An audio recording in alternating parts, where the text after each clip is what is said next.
ഇന്ന് പച്ചച്ചീരയും പരിപ്പും കൊണ്ടുള്ളൊരു തോരനാണ് നമ്മൾ ഉണ്ടാക്കാൻ പോകുന്നത്. അപ്പോൾ എങ്ങനെയാണ് ഉണ്ടാക്കുന്നത് നമുക്ക് നോക്കാം. കുറച്ച് വെളിച്ചെണ്ണ ഒഴിച്ചു കൊടുക്കാം.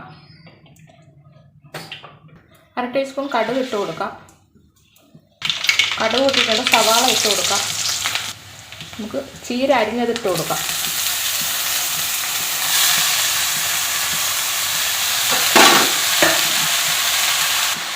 നല്ല ഇളക്കി കൊടുക്കാം. അടച്ച് വെച്ച് കൊടുക്കാം. അപ്പോൾ വേറൊരു പാത്രത്തിൽ നമുക്ക് ഒരു 1/2 കപ്പ് പരിപ്പ് കൂടെ ഇട്ട് കൊടുക്കാം. എന്നിട്ട് കുറച്ച് വെള്ളം കൂടെ ഒഴിച്ച് ഇത് നല്ല ഇണക്കൊന്ന് വേവിച്ചെടുക്കാം.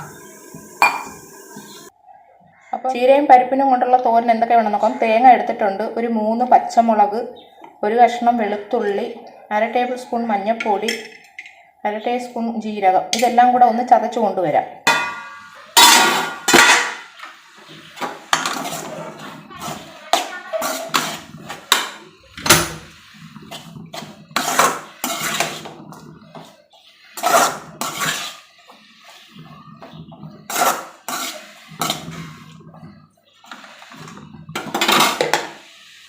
അപ്പോൾ കുറച്ച് ഉപ്പും കൂടെ ഇട്ട് കൊടുക്കാം. നേരത്തെ ഉപ്പ് ഇട്ട് കൊടുത്തില്ലായിരുന്നു.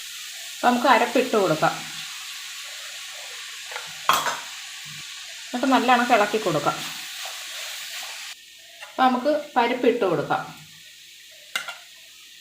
നല്ലോണം ഇളക്കി കൊടുക്കാം. അപ്പോൾ നമ്മുടെ ചീരയും പരിപ്പും കൊണ്ടുള്ള തോരൻ ഇവിടെ തയ്യാറായിട്ടുണ്ട്. നല്ല അടിപൊളി രുചിയെന്ന് പറഞ്ഞാൽ അടിപൊളി രുചിയാണ്. അപ്പോൾ ഇതേ കണക്കെല്ലാം നിങ്ങൾ ട്രൈ ചെയ്ത് നോക്കണം. നിങ്ങൾക്ക് ഈ വീഡിയോ ഇഷ്ടപ്പെട്ടാൽ എല്ലാവരും എൻ്റെ ചാനൽ സബ്സ്ക്രൈബ് ചെയ്യുക, ലൈക്ക് ചെയ്യുക.